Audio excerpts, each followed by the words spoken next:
Hello everyone, today we will discuss about construction. Most important और बहुत easy topic. इस topic को start करने से पहले कुछ एक ऐसी बातें हैं जो आपने प्रीवियस क्लासेस में इस टॉपिक से रिलेटेड पढ़ी हुई हैं, जैसे एंगल्स ड्रॉ करना, किसी लाइन को डिवाइड करना किसी गिवन रेशो के अंदर, और इक्वल एंगल्स ड्रॉ करना। तो ये जो बातें मैं कर रहा हूँ ना, एक बार इनमें से जो जो जैसे जैसे यूज़ होंगी हम उनको उसी टाइम साथ साथ पढ़ लेंगे। जैसे सबसे पहले एक बार इस क्वेश्चन को रीड मत करो, आप पहले मुझे ये बताओ कि अगर आपको कोई भी एंगल गिवन हो, जैसे सपोज करो 40 डिग्री, और आपको ये बोल दिया कि 40 डिग्री एंगल आप प्रोटेक्टर की हेल्प से बना लो, ठीक है। तो आपको क्या करना है, एक लाइन सेगमेंट लेना है जिस पर सेम एंगल ड्रॉ करना है, लेकिन कंपास की हेल्प से। नहीं समझ आया क्वेश्चन? दोबारा सुनो। क्वेश्चन इस तरह से है, ध्यान से सुनना। जैसे सपोज करो कि एक मैंने 40 डिग्री का इस तरह से एंगल बनाया, ध्यान से सुनना। ये एक लाइन ड्रॉ की, इस पर मुझे 40 डिग्री एंगल बनाना है। 40 डिग्री एंगल के लिए आपको प्रोटेक्टर का यूज आता होगा अच्छे से। यस, आपके जो घर पे होगी वो थोड़ी छोटी होगी, मुझे इसलिए बड़ी लेनी पड़ी ताकि आपको शो हो जाए। हो सकता है ये भी आपको नहीं दिख रहे हो। यहां पर बिल्कुल मिड में 90 डिग्री है। आपके पास यहां पर है ना, एक नीचे एक लाइन होगी, चेक कर लेना आप। इसको हम डी भी बोलते हैं, ध्यान रखना, प्रोटेक्टर को। अब यहां पर ये जो पॉइंट है, कौन से वाला, दिस इज, इसको कोई हमने पॉइंट दे दिया जैसे ए पॉइंट पर आपको मिड वाला पॉइंट रखकर इस लाइन के ऊपर ऊपर क्या करना है, इस लाइन के साथ इसको मैच करना है, ओवरलैपिंग करनी है इस लाइन की। मेरी बात समझ आ रही है? फिर अब आप ये देखोगे ना, तो आपके पास जो ये प्रोटेक्टर है इसमें 0, 10, 20, 30, 40 इस तरह चल रहा है। सेम पोजीशन में यहां पर 180, 170, 160, 150, 140 इस तरह भी चल रहा है। तो काफी सारे बच्चों को तो यही कंफ्यूजन होती है कि सर इसमें लेना कौन से वाला है। बहुत सिंपल सी बात है, आप जिस तरफ से एंगल स्टार्ट कर रहे हो वहां पर 0 होगा, ठीक है। बस इसके अलावा कुछ सोचने वाली बात ही नहीं अगर गलती होती है तो अगर इस तरफ हम एंगल ले रहे हैं क्योंकि लाइन इस साइड है, तो इसका मतलब हम यहां से 0 डिग्री वाली बात करेंगे। तो यहां पर देखो, लाइन से लाइन मैंने इस तरह ज्वाइन कर दी, तो यहां पर 0, 10, 20, 30, 40। सपोज करो मैंने 40 डिग्री का, तो मैंने यहां पर एक डॉट लगा लिया, दिख रहा है सबको। अब मैं इसको स्केल लेकर ज्वाइन कर दूंगा, मैं एक बार इसी से कर रहा हूं, दिख रहा है बेटा सबको। ये मैंने 40 डिग्री वाली लाइन लगा दी, ठीक है। थोड़ी टेढ़ी होगी, आप सही कर लेना इसको। अच्छा, ये तो है 40 degree angle with the help of D या प्रोटेक्टर कह दो आप। लेकिन अब आपको कंपास का यूज करके एक और लाइन सेगमेंट, सपोज करो मैंने इसको कोई नेम दे दिया जैसे बी एंड सी। तो एंगल बी ए सी 40 डिग्री गिवन है। आपको क्या करना है, एक अलग से पी क्यू लाइन सेगमेंट लेना है और इस पर एक एंगल कंपास की हेल्प से क्यू पी आर 40 डिग्री बनाना है। क्या आपको याद है ये कैसे करते हैं? यस, बाई चांस अगर कोई भूल गया तो सुनो, अब ध्यान से सुनना बेटा। कंपास का यूज तो आपको आता होगा। देखो मेरे पास जो कंपास है इसमें, ध्यान से सुनना, इस तरफ आपने पेंसिल, पेन का यूज मत करो, आप तो पेंसिल का करो, मैं यहां मार्कर का यूज करूंगा। और इस वाली साइड आपकी नीडल होगी, जो आपने, ध्यान से सुनना, अब आपने क्या करना है, इसको इस पॉइंट पर रखना है नीडल को, और जहां पर पेन है, ठीक है, वहां से पेन या पेंसिल जो भी आपके पास, वहां से आपने एक आर्क लगा देना है इस तरह से। मेरा इसलिए हिल रहा है क्योंकि इसके साथ अटैच नहीं है, ठीक है। यहां पर पेन नहीं है बेटा, मेरे पास पेन या पेंसिल नहीं है, इसलिए आप लोग ध्यान करोगे कि आप तो इसको अच्छे से टाइट रखना, हिले नहीं एक तो, ठीक है, और बहुत आराम से लगाना, और इसको फिर हिलाना नहीं है। मैं ये रिवीजन करवा रहा हूं इक्वल एंगल ड्रॉ करने की, वो भी कंपास की हेल्प से, ठीक है। ये मेरी बात समझ आ गई? यहां पर रखा पॉइंट और इस तरह से एक आर्क लगा दिया। अब हमने क्या करना है, इसको हिलाना नहीं है, same to same P point पर रखना है, ठीक है, और एक आर्क लगाना है। एक आर्क यहां पर रखकर एक आर्क, क्योंकि मेरे पास बेटा हो सकता है थोड़ा सा मुश्किल दिख रहा हो आप लोगों को, क्योंकि मेरा इसके साथ ना अटैच नहीं है ये, तो आप लोग तो है ना, ऐसा करो, आप कॉपी पेन उठा ही लो और पूरा ज्योमेट्री बॉक्स भी उठा लो और साथ साथ ड्रॉ करना स्टार्ट कर दो, ठीक है। वीडियो पॉज करते रहना बीच बीच में। इतना तक तो समझ आ गया। अच्छा अब सुनो, अब आपने इस कंपास को हिलाना है। कितना ध्यान से सुनना है इस बात को, कि आपकी जो निडल है वो तो यहां आ जाए और जो पेंसिल वाला पार्ट है उसकी निब यहां आ जाए, मतलब यहां से यहां तक। ये तो बहुत बड़ा है मेरा, तो आपके पास तो बिल्कुल पॉइंट होगा एक, ठीक है। यहां से लेकर यहां तक, पहले हमारे पास इतना खुला हुआ था, अब मैंने कम करके इतना खोल लिया। बेटा सुन रहे हो सभी? दोबारा सुन लो, यहां से यहां तक इतना हमें ओपन कर लेना है कंपास को, फिर नहीं हिलाना। देखो ये ओपन हो चुका है इतना, पहले चेक कर लो, ये यहां रखा और ये देखो बिल्कुल एग्जैक्ट यहां तक आ रहा है। अब आपने यहां पर रख के एक आर्क लगाना है, तो मैं इस तरह से लगा रहा हूं, देखो, यस, इस तरह रखा और इस तरह से एक आर्क लगा दिया, ठीक है। सुन लिया अच्छे से? अच्छा अब इसके बाद बहुत सिंपल सा काम है, आपने वापस स्केल की हेल्प लेकर इस पॉइंट को और इस पॉइंट को ज्वाइन करते हुए आगे एक्सटेंड कर देना है। ये इसको ज्वाइन किया और एक्सटेंड कर दिया, दिख रहा है बच्चों? ये अपने आप 40 डिग्री बन जाएगा। कुछ समझ आया क्या? एक बार मैं ऐसा करता हूं, मैं इसको रफली फिर से समझा देता हूं। मतलब ये तो मैंने पूरा यूज किया सारा ज्योमेट्री बॉक्स, लेकिन सुनो, दोबारा से सुनो। आपको एक एंगल गिवन है, जैसे ए बी और यहां पर सी, ये 40 डिग्री पहले से गिवन है, ये हमने कंपास से नहीं बनाया, ठीक है। अब आपने क्या करना है, एक पी क्यू लाइन है जिस पर आपने इसके इक्वल एंगल ड्रॉ करना है। तो कैसे करेंगे, कंपास को ओपन करेंगे, जितना मर्जी में आपका मन करे ना उतना खोल लेना, और यहां रख के ए पॉइंट पे रख के एक आर्क लगाएंगे। अब इसको बिना हिलाए, कंपास को हिलाना नहीं है, पी पर रखकर एक आर्क लगाना है, ठीक है। सुन रहे हो सभी? फिर आपने कंपास को इतना ओपन करना है कि यहां से यहां तक खुल जाए, इतने की डिस्टेंस के इक्वल, यहां से यहां तक। समझ गए ना? जैसे इतना कंपास खुल जाएगा आपका, फिर आपने इस जगह पर रखकर और एक आर्क लगा देना है। जो मैंने वहां भी सिखाया था वापस सिखा दिया। लास्ट में स्केल लेकर इस पॉइंट को और इस पॉइंट को ज्वाइन कर देना है, ठीक है। थोड़ा सा एक्सटेंड कर सकते हो, ये अपने आप 40 डिग्री बनेगा। ये मैंने इक्वल एंगल ड्रॉ करना इसलिए सिखाया क्योंकि अब मैं इसका यहां यूज करूंगा। पहले आप लोग इसको नोट कर लो। ओके अब क्वेश्चन चेक करो, पहले हेडिंग देखो, division of a line segment. Meaning क्या है, आपको एक फिक्स लेंथ का लाइन सेगमेंट गिवन होगा। वैसे मैं फिक्स लेंथ ना भी बोलूं तो लाइन सेगमेंट होता ही फिक्स लेंथ का है, तभी उसको सेगमेंट वर्ड बोलते हैं, अदरवाइज उसको रे या फिर लाइन वर्ड यूज करते थे उसके लिए, याद है आपको?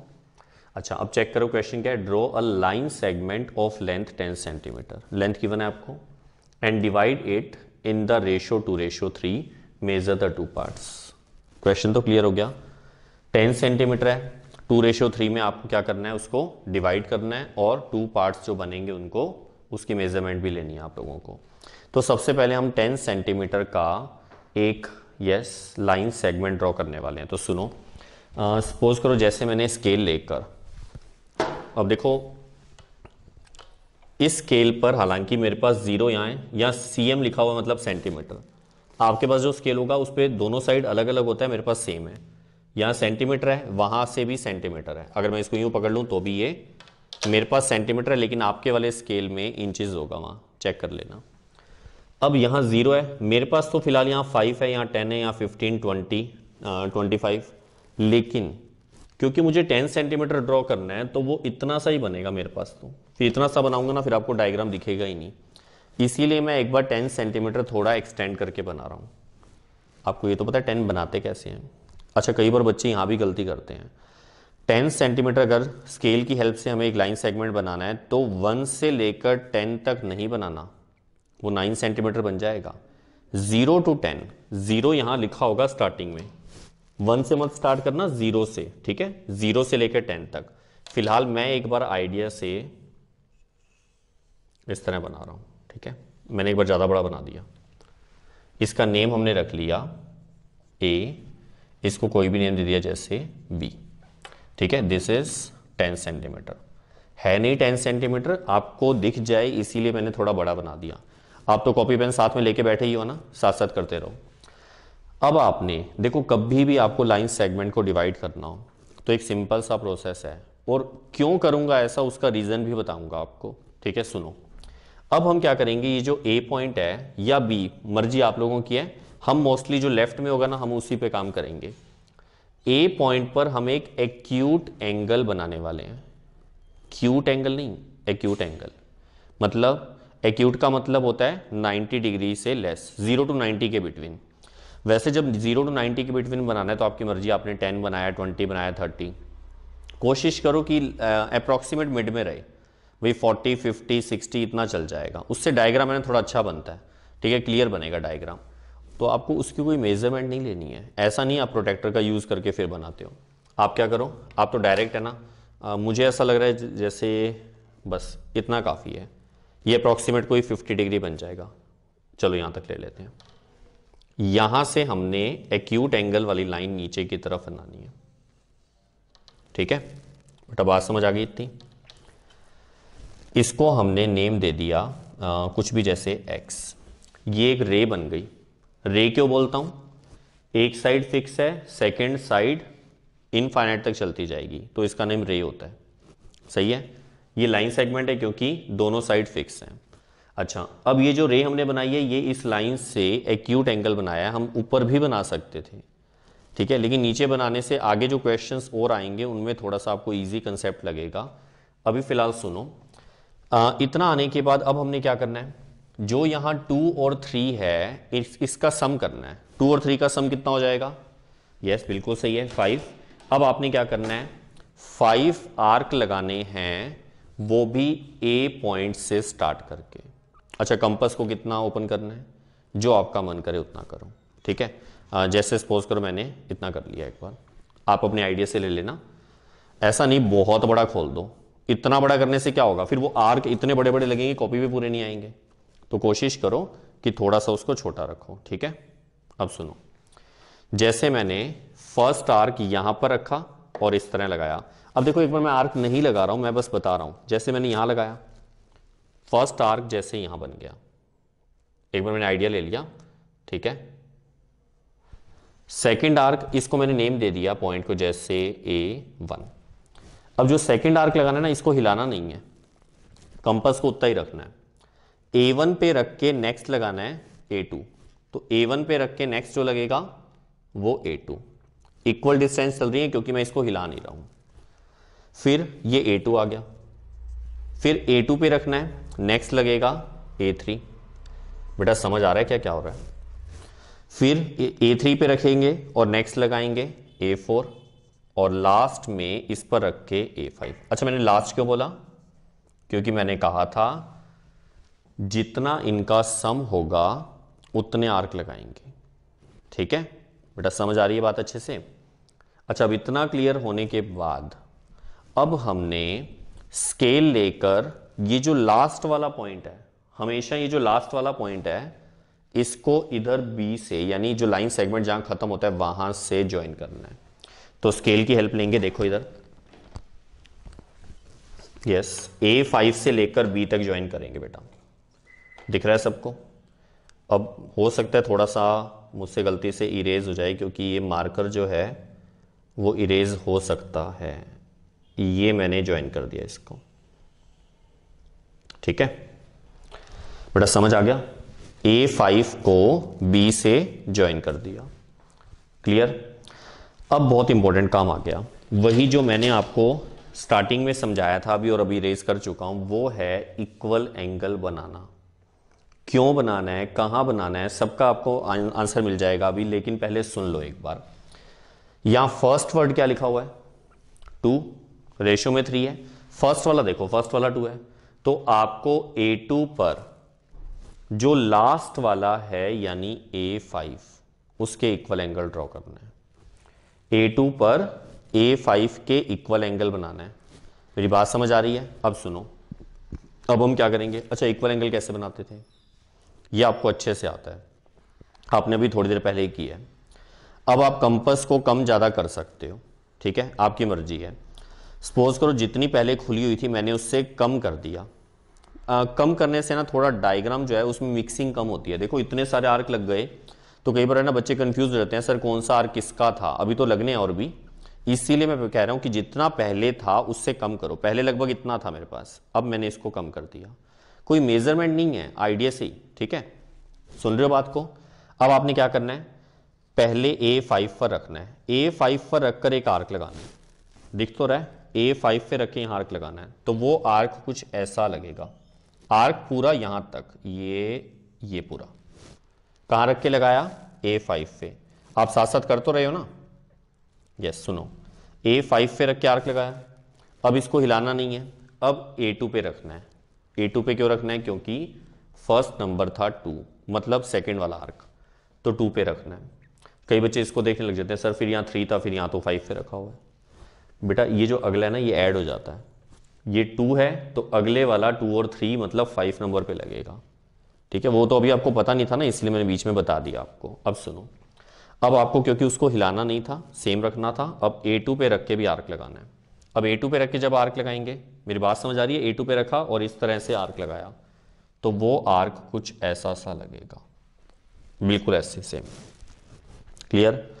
अब इसको हिलाना है, कितना, इस तरह हिलाना है कि एक यहां जो है देखो मेरे पास तो यहां पर इसको चिपकाने के लिए मैंने यहां पर इस तरह कर दिया।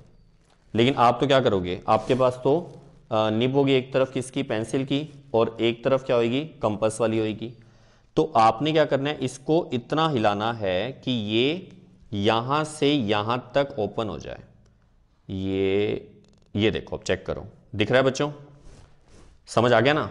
एक यहां मत रख देना बेटा गलती से, दिख रहा है ना, इस पे नहीं, A4 पे नहीं रखना, उसके नीचे जो आर्क लगाया था ना वहां से ये आर्क जहां खत्म होता है वहां तक ये ओपन हो जाए।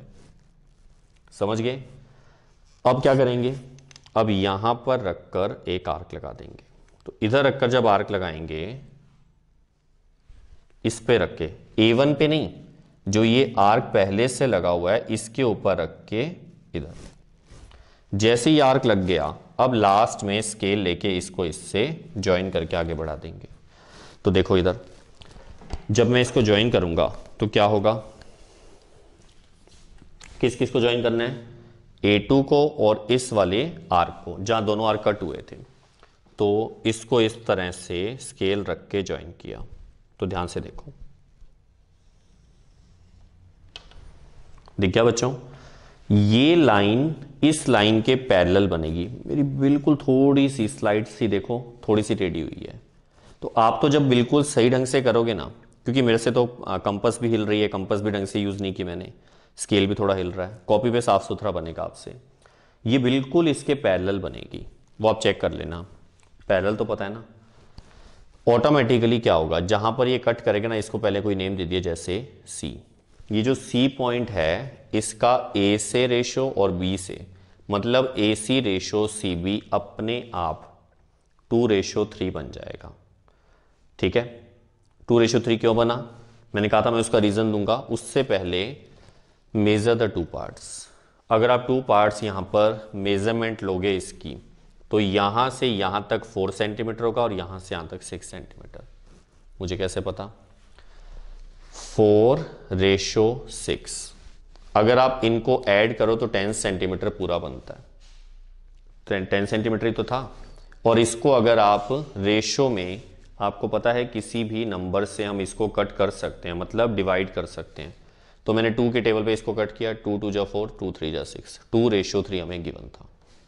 तो इसका मतलब इसका जो आंसर आएगा वो 4 सेंटीमीटर और 6 सेंटीमीटर आएगा।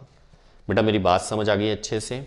अच्छा, अब ये जो सारा कुछ हमने ड्रॉ किया है, इसका रीजन भी बताना है और इसकी कंस्ट्रक्शन भी लिखनी है। रीजन जो है वो एक्चुअल में जस्टिफिकेशन में आता है। तो इसके बाद हमें 2 काम करने हैं, एक कंस्ट्रक्शन के स्टेप आएंगे और एक जस्टिफिकेशन। अब मैं वो सारा आपको बताता हूं, पहले आप इसको नोट करो, फिर मैं यहां लिखकर बताऊंगा। उससे पहले एक छोटी सी बात सुन ही लो आप लोग। आपने सिमिलर ट्रायंगल वर्ड सुना होगा शायद, अगर आपने वो चैप्टर कर लिया है सिमिलर ट्रायंगल वाला, तो उसमें क्या होता है ध्यान से सुन लेना। इधर सिमिलर ट्रायंगल में मैं ऐसा करता हूं, यहां बना देता हूं बेटा, बाई चांस किसी को याद नहीं है ना सिमिलर ट्राइंगल, तो उसके लिए समझा रहा हूं। देखो, अगर टू ट्राइंगल सिमिलर हो, कंसेप्ट तो पूरा उस चैप्टर में आया होगा सिमिलर ट्राइंगल में, अगर रीड किया हुआ है तो इसमें क्या होता है, अगर हमारे पास कोई भी टू एंगल्स सेम हो, टू ट्राइंगल्स के टू एंगल सेम हो, तो वो सिमिलर होते हैं। जैसे एग्जांपल के लिए मान लो मैंने कह दिया ये वाला एंगल मान लो x है, ये वाला एंगल भी x है, इधर ये वाला एंगल y है, ये वाला एंगल y है, ठीक है। कोई भी टू एंगल सेम हो तो इसका मतलब क्या होगा, वो सिमिलर ट्राइंगल होंगे। और सिमिलर ट्राइंगल में कॉरस्पॉन्डिंग साइड्स का रेशियो इक्वल होता है। मतलब जैसे ये 2 सेंटीमीटर है और ये 3 सेंटीमीटर है, इधर ये 4 सेंटीमीटर है और ये 6 सेंटीमीटर है, तो अब चेक करो इसका रेशियो इसके साथ क्या आएगा, 2/3। इसका रेशियो इसके साथ क्या आएगा, 2/3। तो मतलब कॉरस्पॉन्डिंग साइड्स के रेशियो हमेशा सेम होते हैं, ठीक है। ये इसका कंसेप्ट था जो मैंने आपको बता दिया। फिर यहां मैं कैसे यूज कर सकता हूं, आप लोग बताओ। टू ट्राइंगल दिख रहे हैं आपको, देखो मैं पूरा लिखूंगा अभी आराम से, हम जल्दबाजी नहीं कर रहे हैं, बड़े आराम से सीखने वाले हैं। ये जो ट्राइंगल है ना A2C, A2C और A5B दिख रहा है बच्चों, ये छोटे वाला ट्राइंगल और ये बड़े वाला ट्राइंगल, इसमें ये वाला एंगल कॉमन है। ए एंगल देखो यहां भी सेम है और बड़े वाले में भी यही है, तो एक एंगल तो कॉमन यानी इक्वल हो गया। फर्स्ट एंगल पता लग गया इक्वल क्यों है। सेकंड जो एंगल है वो हमने ये और ये कंस्ट्रक्शन से इक्वल बनाया था, कंपास से क्या किया था आपने, इक्वल एंगल ही तो बनाया था। इसका मतलब ये दोनों सेम है। तो अगर आपने टू एंगल ढूंढ लिए, इसका मतलब ये जो ट्राइंगल है छोटे वाला और ये जो बड़े वाला ट्राइंगल है, these are similar triangles. Clear है। और अगर ये सिमिलर हैं तो साइड्स का रेशियो सेम होगा। मतलब इधर वाली साइड का रेशियो ढूंढने की जरूरत नहीं है, सबको पता है। यहां पर 2 आर्क हैं, 1 A से A1 तक, A1 से A2 तक, और यहां पर टोटल 3 है, 1 2 3। इसका मतलब यहां से यहां तक का रेशियो 2 है, यहां से यहां तक का रेशियो 3 है। ऑटोमेटिकली उधर भी ऐसा होगा, यहां से यहां तक का रेशियो 2, यहां से यहां तक का रेशियो 3। समझ गए मेरी बात को। एक थ्योरम और भी है, थेल्स थ्योरम, उसी में सिमिलर ट्राइंगल वाले चैप्टर में आपने नेम सुना हो शायद, उसको हम बीपीटी भी बोलते हैं। बीपीटी वर्ड भी यूज कर सकते हो, थेल्स थ्योरम भी बोल सकते हो उसको। उसके अंदर भी यही होता है कि अगर टू लाइंस पैरेलल हैं किसी भी ट्राइंगल के अंदर, अगर हम एक पैरेलल लाइन ड्रॉ कर दें तो इसका रेशो और इसका रेशो इक्वल होता है। तो वो तो जस्टिफिकेशन की बात है सारी, बट अगर वो चैप्टर नहीं पढ़ा तो थोड़ा सा हो सकता है हार्ड लगे। कुछ नहीं होता, थोड़ी देर के लिए याद ही करना है एक बार आप लोगों को कि टू ट्राइंगल सिमिलर है तो साइड्स का रेशो सेम है, ठीक है। अच्छा, ये डायग्राम में मेंशन नहीं करना, इसको ये नहीं करना, बाकी सब तो लिखना ही पड़ेगा आपको। कुछ समझ आया है? मैं एक बार ना फिर से बताता हूँ, फिर मैं स्टेप बताऊंगा कंस्ट्रक्शन के। सुनो, हमने क्या किया था स्टार्टिंग में, हमने सबसे पहले एक लाइन सेगमेंट ड्रॉ किया था, ठीक है बेटा। मैं फिर से बता रहा हूँ, देखो ए बी, फिर हमने ए पॉइंट पर एक एक्यूट एंगल वाली रे ड्रॉ की थी AX। एक्यूट एंगल का मतलब अपने मर्जी से 40 50 60, कोई मेजरमेंट मत ले लो, अपना आइडिया से ले लेना, ठीक है। इतना करने के बाद आप कंपास को थोड़ा सा खोल लो जितना आपका मन करे, और फिर ए पर रखकर नीचे एक आर्क लगाओ। ए पर रखकर आर्क लगाना है तो ये A1, फिर A1 पे रख के सेकेंड आर्क लगाना है A2, फिर A2 पे रख के यहां आर्क लगाना है A3, फिर A3 पे रख के A4। अब A4 पे रख के आगे तो जा ही नहीं रहा, रे है तो और एक्सटेंड कर दो। मान लो आपने यहां तक ही लगाया था तो स्केल से इसको और एक्सटेंड कर देना, तो यहां A5 आ जाएगा। समझ आ रहा है कुछ? फिर A5 को B से ज्वाइन किया था, सेम काम यहां किया था बेटा, मैं उसको रिवाइज करवा रहा हूं। इतना करने के बाद हमने क्या किया, हमने फिर इसके बाद कंपास को थोड़ा कम कर लिया था। कम ज़्यादा कर सकते हैं, उतना भी रख सकते थे, लेकिन कंफ्यूजन होती है, मैंने कम करवाया था। A5 पे रखा और आर्क लगाया, A5 पे रखा आर्क लगाया, बिना कंपास को हिलाए A2 पे रख के भी आर्क लगाया। अच्छा, A2 पे क्यों रखा था?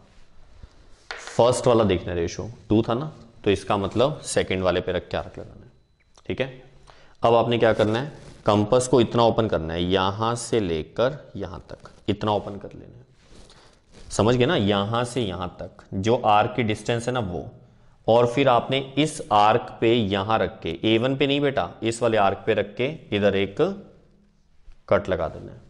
कंपास को इतना ओपन किया, यहां रख के आर्क लगाया, लास्ट में A2 और इस पॉइंट को ज्वाइन करते हुए एक्सटेंड कर दिया, इसको C नेम दे दिया। ये लाइन अपने आप इसके पैरेलल आएगी, ये अपने आप कितना हो जाएगा 2:3, मतलब ये 4 सेंटीमीटर आएगा, ये 6 सेंटीमीटर, तो 2:3 बन जाएगा। ठीक है, ये तो हो गया इसकी कंस्ट्रक्शन, लेकिन अभी स्टेप और जस्टिफिकेशन रहती है, इसको पहले नोट कर लो। ओके, अब स्टेप्स चेक करो, steps of construction. First step is, देखो स्टेप्स जो है ना, उनको इस तरह से कोई रटने की जरूरत नहीं है कि सर ने क्या लिखा था, आपने जो वहां किया बस उसको मेंशन कर दो। ठीक है, अब ध्यान से सुनो। सबसे पहले हमने क्या किया था, ए बी ड्रॉ की थी, draw A B equals to 10 centimetre, यही किया था। फिर आपने उसके बाद ए पॉइंट पर एक्यूट एक लाइन बनाई थी, मतलब रे, ड्रॉ एनी रे ए एक्स, चेक कर लो, इसका नेम ए एक्स है, making an acute angle with A B, A B से एक्यूट एंगल बनाने वाली ए एक्स रे थी। उसके बाद अलोंग ए एक्स मार्क 2 + 3 = 5। ऐसा क्यों लिखा, इससे आपको याद रहेगा कि सर 5 आर्क क्यों लगाए थे, वो इनका सम था, इनका जितना सम होगा उतने आर्क लगाने हैं, ए पॉइंट से स्टार्ट करके। ठीक है, कोई वो मेंशन करने की जरूरत नहीं है कि पहले हमने कंपास को ओपन किया फिर आर्क कहां से कहां लगाया, डायरेक्ट लिखना है ए x along A x. Along का मतलब होता है ए एक्स के अलोंग का मतलब उसके ऊपर ऊपर। Mark 2 + 3 = 5 points A1 A2 A3 A4 A5 किस तरह के हैं, सच दैट A से A1 तक की distance equals to A1 A2 equals to A2 A3, मतलब जितनी डिस्टेंस A1 की है उतना ही A1 A2 है, उतना ही A2 A3 है। इससे अपने आप ही समझ आ जाएगा कि हमने इक्वल डिस्टेंस पे आर्क लगाए हैं। ठीक है, ये बात समझ आ गई। इसके बाद हमने क्या किया था, A5 को ज्वाइन किया था, तो देखो ज्वाइन A5 B, A5 को B से ज्वाइन किया था। फिर उसके बाद वो मेंशन मत करना कि पहले इस पर रख के आर्क लगाया फिर आर्क लगाया फिर उसको इक्वल खोला। इसको हम पता है क्या बोलते हैं, शॉर्ट में बोलते हैं पैरेलल लाइन ड्रॉ करना। ये पैरेलल लाइन ड्रॉ करने का कंसेप्ट है कि यहां से आर्क लगा के वहां से आर्क लगा के फिर इक्वल यहां से यहां तक का आर्क यहां लगाना। मिक्स तो नहीं हो रहा, तो सुनो, फ्रॉम पॉइंट A2 ये रहा, draw A2C parallel to A5B, A2C parallel to A5B। अब इतनी सी बात में वो सारा कुछ आ गया जो हमने यहां से किया था, तो वो अलग अलग मेंशन मत करना, डायरेक्ट लिख सकते हैं। ठीक है, जब पैरेलल बन गई, अब आगे देखो क्या लिखा हुआ है, मीटिंग AB एट C, मतलब A2C जो है उसमें C पॉइंट कहां पर है, AB को C पर मीट कर रहा है, AB को जहां मीट करेगा वो पॉइंट C है। Then AC ratio CB equals to 2:3, मतलब AC और CB का रेशो 2:3 अपने आप बनेगा। क्यों बनेगा वो तो जस्टिफिकेशन में आएगा। ऑन मेजरिंग, क्योंकि आपको मेजर भी करना था, AC इक्वल टू 4 सेंटीमीटर, वो मैंने आपको कहा था मेजर करके देख लेना, CB इक्वल टू 6 सेंटीमीटर। अब जस्टिफिकेशन क्या है बेटा, बड़े ध्यान से सुनो। वैसे मेरे पास जस्टिफिकेशन के टू मेथड्स हैं, लेकिन उनमें से फर्स्ट जो मेथड है ना वो है इजी वाला करवा रहा हूं, थेल्स थ्योरम यानी बीपीटी वाला। क्या है सुनो, उसके अंदर होता क्या है, अगर किसी को नहीं पता तो वो सुन ले। हम एक ट्राइंगल के अंदर, यहां देखो बड़े वाला ट्राइंगल कौन सा है, ए, वहां से स्टार्ट कर रहे हैं A5B, A5B।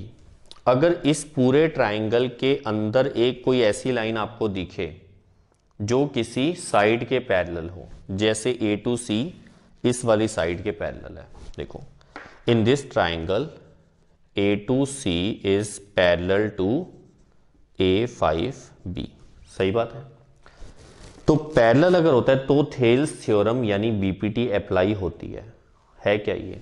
इसमें क्या होता है, जो पैरेलल लाइन है ना ये वाली, ये इस साइड को और इस साइड को इक्वल रेशो में डिवाइड करती है। मतलब ध्यान से देखना इधर, जितना रेशो A से C और C से B का होगा, इसके नीचे लिख रहा हूं AC रेशो CB, ये किसके इक्वल होगा, A2 और A2 से A5 तक, A2 अपॉन में A2 A5। एक बार दोबारा समझ लो, यहां रफर कर देता हूं एक जगह, इधर कर देता हूं। अगर हमारे पास एक ट्राइंगल होता PQR, ठीक है, और यहाँ पर एक लाइन होती जो कुछ भी नेम दे दिया जैसे एक्स वाई, ये इसके पैरेलल अगर होती तो थेल्स थ्योरम ये है P X upon X Q equal to P Y upon Y R. मैंने भी वही किया है, बस डायग्राम इस तरह बना हुआ है, A C ratio C B upon sorry equals to A two ratio A two A five, मतलब कि इनका रेशो सेम होगा। क्यों हुआ? क्योंकि ये बीपीटी है, तो यहां पर हम मेंशन कर देंगे बाय बीपीटी। अच्छा, बीपीटी की फुल फॉर्म क्या होती है? बेसिक प्रोपोर्शनैलिटी थ्योरम, ठीक है, इसी को हम थेल्स थ्योरम भी बोलते हैं, थेल्स थ्योरम। थेल्स एक्चुअल में उस मैथमेटिशियन का नेम है जिसने ये थ्योरम बनाई थी। वो थ्योरम हम बाद में देख लेंगे, अगर आपने बाई चांस पढ़ रखी है फिर तो अच्छी बात है, नहीं पढ़ी तो हम बाद में देख लेंगे, ठीक है। अब याद रह जाएगा इतना। फिर इससे फायदा क्या हुआ?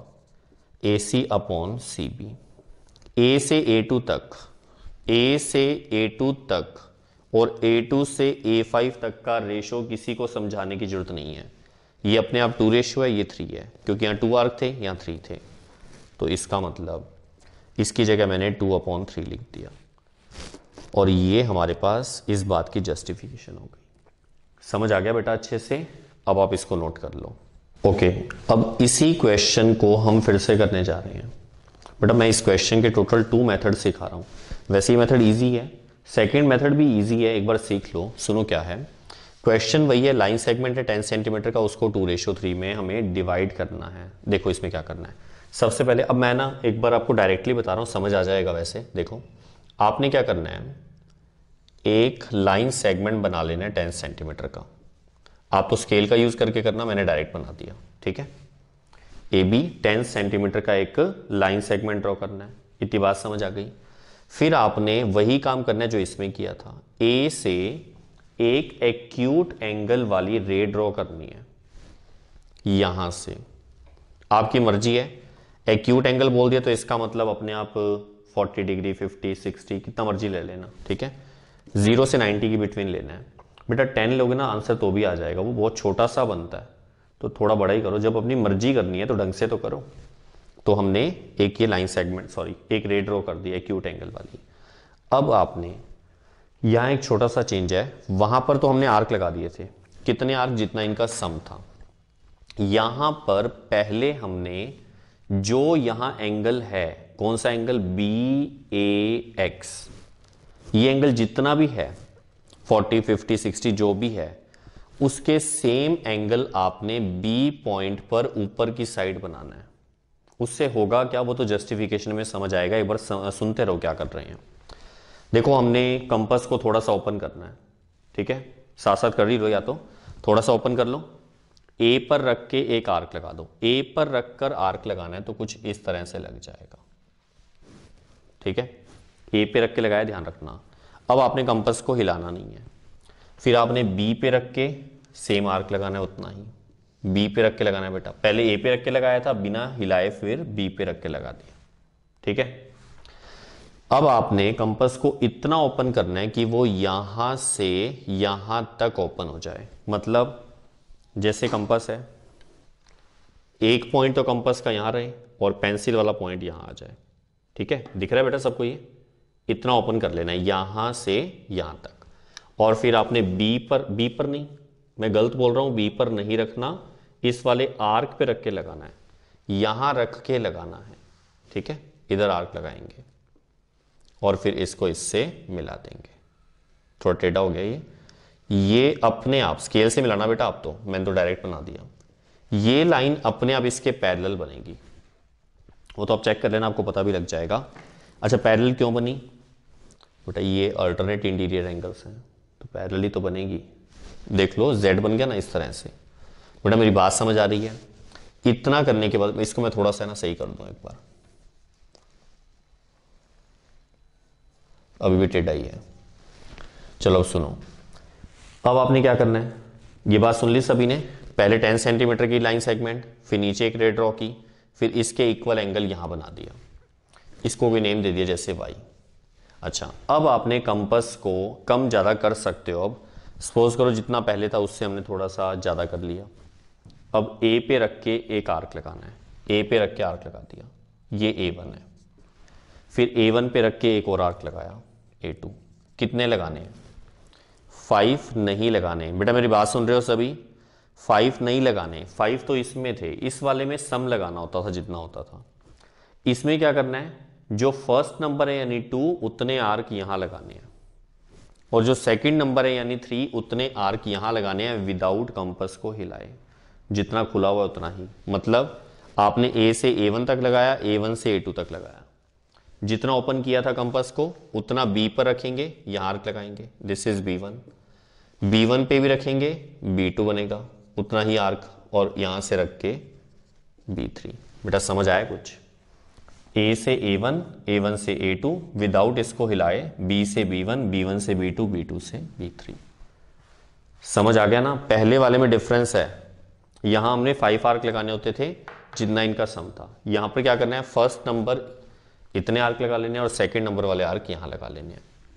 अब एक सिंपल सा काम है, यहां 2 लिखा है, यहां 3 लिखा है, इसका सेकंड नंबर यानी A2 और इसका थर्ड नंबर यानी B3, इनको आपने स्केल से ज्वाइन कर देना है। किसको? A2 को और B3 को स्केल लेके ज्वाइन करना है। इसको, सॉरी गलत चला गया ये, इसको इसके साथ, ठीक है। जहां ये AB को कट करेगा अपने आप 2:3 बन जाएगा। ऐसा क्यों? 2:3 क्यों बन गया अभी बता दूंगा। और मेजरमेंट लोगे तो वही बात है, A से C तक 4 सेंटीमीटर होगा और C से B तक 6 सेंटीमीटर। अच्छा, ये इक्वल क्यों बने? अब यहां थेल्स थ्योरम काम नहीं आएगी, यहां पर आपको सिमिलर ट्राइंगल वाली थ्योरम यूज करनी पड़ेगी, ठीक है। बेटा मैं ये कह रहा हूं कि बाई चांस किसी ने वो चैप्टर रीड नहीं किया तो कुछ नहीं होता, मैं सारा सिखा दूंगा, ठीक है। बस टेंशन मत लो, यहां ध्यान दो, बस रिलैक्स होके आराम से बैठ जाओ। पहले इस वाले ट्राइंगल में और इस वाले ट्राइंगल में देखो, क्या इनमें कोई भी 2 एंगल आपको सेम दिख रहे हैं? अगर सेम दिखेंगे तो ये सिमिलर ट्राइंगल होंगे। ये वाला एंगल इसके इक्वल है क्योंकि हमने कंस्ट्रक्शन से लिया है, ये वाला एंगल इसके इक्वल है, वर्टिकली अपोजिट एंगल, मिलके 2 एंगल इक्वल, तो ये दोनों सिमिलर ट्राइंगल हुए। और मैंने आपको थोड़ी देर पहले क्या कहा था, सिमिलर ट्राइंगल में कॉरस्पॉन्डिंग साइड्स का रेशो सेम होता है। आपने कॉन्ग्रुएंसी सुना हुआ नहीं है ना? कॉन्ग्रुएंसी में क्या होता था, CP/CT से कॉरस्पॉन्डिंग साइड इक्वल होती थी। यहां CP/CT नहीं बोलते, CP/CT का मतलब क्या होता था, corresponding parts of congruent triangles. यहां हम CPST वर्ड यूज करेंगे, corresponding parts of similar triangle, ठीक है। वैसे ना बुक्स में CPST वर्ड लिखा नहीं होता, तो हम इतना बड़ा बड़ा लिखने की बजाय हम शॉर्ट में चल लेंगे। CPST क्या है? CPST कि जो ट्राइंगल सिमिलर हैं इनके कॉरस्पॉन्डिंग पार्ट्स का रेशो सेम होगा, खुद सेम नहीं होंगे। कंफ्यूजन हो रही है तो रिलैक्स हो जाओ, मैं अभी लिख कर बता देता हूं। पहले आप एक बार फटाफट से इसको रिवाइज कर लो। सुनो, सबसे पहले हमने क्या किया था, एक लाइन सेगमेंट AB ड्रॉ किया, फिर हमने A पर एक्यूट एंगल बनाया, फिर हमने इसके इक्वल एंगल आर्क लगाकर यहां से और B पर आर्क लगाकर इसके इक्वल एंगल यहां बना दिया।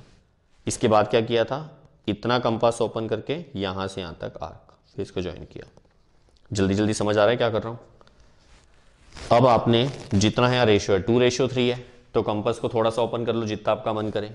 A पे रख के A1, A1 पे रख के A2, फिर जितना यहां ओपन कर रखा है अब हिलाना नहीं है उसको, B पे रख के B1, B1 पे रख के B2 और B2 पे रख के B3। अगर आगे जाए तो इसको एक्सटेंड कर दो, ठीक है। और लास्ट में इसका सेकंड नंबर और इसका थर्ड नंबर, इसका सेकंड और इसका थर्ड यानी A2 और B3 को स्केल लेकर ज्वाइन कर दो, जहां कट करे वो C, अपने आप आंसर आएगा, ठीक है। मैं थोड़ा सा अब लिख कर बता देता हूं, पहले आप इसको नोट करो। ओके, अब स्टेप्स चेक करो। कुछ वैसे ही है जैसा लास्ट क्वेश्चन में किया था, मतलब लास्ट मेथड में क्वेश्चन तो सेम ही है। Draw AB equals to 10 centimetre, थोड़ा फटाफट से देख लो। Draw a ray AX making an acute angle with AB, वही सेम बात हो गई, ठीक है। इसके बाद हमने क्या किया था, BY रे ड्रॉ की थी। ड्रॉ अ रे BY, लेकिन कहां, on opposite side of AX। मैंने कहा था जिस साइड ये है उसके ऑपोजिट साइड ड्रॉ करनी है, पैरेलल टू AX, इसके पैरेलल ड्रॉ की थी। पैरेलल बनाने के लिए ये एंगल सेम बनाया था हमने। मेकिंग, देखो एंगल ए बी वाई, ध्यान से देखना इधर, A B Y, angle B A X, B A X, मतलब ये वाला एंगल और ये वाला एंगल इक्वल ड्रॉ किया था, यही है। थर्ड नंबर चेक करो, along A X mark points A1 A2, A1 के सॉरी AX के अलोंग A1 A2 और BY के अलोंग हमने B1 B2 और B3 ये हमने आर्क लगा दिए थे, सच दैट A से A1 equals to A1 A2 equals to BB1 equals to B1 B2 equals to B2 B3। ये तो समझ आ गया होगा। इसके बाद क्या किया था, ज्वाइन किया था A2 और B3 को, A2 और B3 को ज्वाइन किया था। देखो इंटरसेक्टिंग AB एट C दिख रहा है सबको, AB को ये C पे इंटरसेक्ट कर रहा है और A से C का और C से B का रेशियो 2:3 है। अच्छा, इसके नीचे एक लाइन रह गई, on measuring AC equals to 4 centimetre and CB equals to 6 centimetre, वो लिख लेना।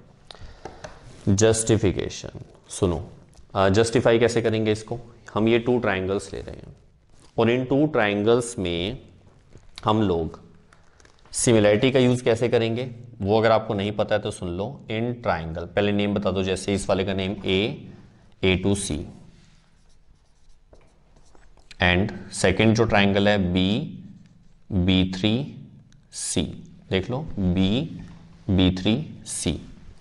इसमें हमने 2 एंगल इक्वल दिखाने हैं, तो एक तो मैं ये वाला एंगल ले लेता हूं। इस एंगल का नेम क्या है, CAA2, angle CAA2 equals to angle, ये वाला एंगल का नेम क्या है, CBB3, CBB3। रीजन क्या लिखेंगे, यस ऑल्टरनेट इंटीरियर एंगल्स, मैंने शॉर्ट में लिख दिया, पूरा लिख देना। सेकंड एंगल हम ये वाला लिख रहे हैं, ये वाला और ये वाला, alternate sorry vertically opposite angle ACA2, angle ACA2 equals to angle, इस वाले का name BCB3, BCB3 vertically opposite angles. और 2 एंगल अगर सेम हो गए तो ये वाला ट्राइंगल और ये वाला ट्राइंगल सिमिलर हो जाएंगे, मतलब triangle A2C is similar to triangle BB3C। कहां से आया, by angle angle similarity, A का मतलब एंगल एंगल सिमिलैरिटी, ठीक है, सुन लिया। अब 2 ट्राइंगल अगर सिमिलर हैं तो इनके कॉरस्पॉन्डिंग साइड इक्वल नहीं होती, वो कॉन्ग्रुएंट ट्राइंगल्स में होता है। यहां कॉरस्पॉन्डिंग साइड्स का रेशियो इक्वल होता है, मतलब इधर देखो एक मिनट, अगर मैंने इसकी साइड ली AC तो इसकी साइड मुझे लेनी पड़ेगी BC, ठीक है, यहां से देख सकते हैं, वहां से भी देख सकते हैं, AC और BC लेंगे। और अगर मैंने इसकी साइड ली A2, ये फर्स्ट वाली 2, तो इधर कौन सी लेनी पड़ेगी, B3।